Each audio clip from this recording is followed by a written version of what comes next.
2018, I think, represents an important moment in the evolution of the UK enforcement process.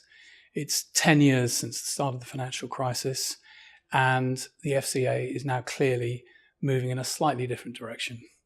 Over the last 10 years, we have had FCA fines of £3.6 billion. And of those, 2/3 have been in simply the last 5 years. Although they wouldn't express it this way themselves, the message that seems to have come out of this change of direction is the FCA feels that it has achieved what it needs to achieve this far with the banks, and it's looking in a slightly different direction now.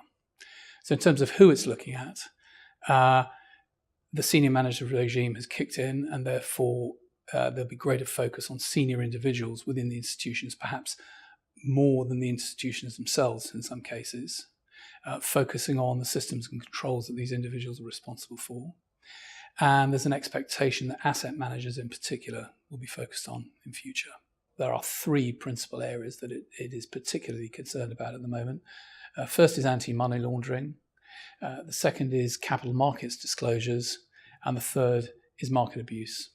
And interestingly, all three of those featured in the largest fines imposed during 2017. So a statement of intent about what is to come. The FCA has also announced a change in the way it approaches investigations. Now, until now, it has been what is often referred to as the prosecution approach, the kind of approach that the Serious Fraud Office and others might adopt. And that is there a likelihood of a successful public outcome, i.e. a fine or a settlement and so on.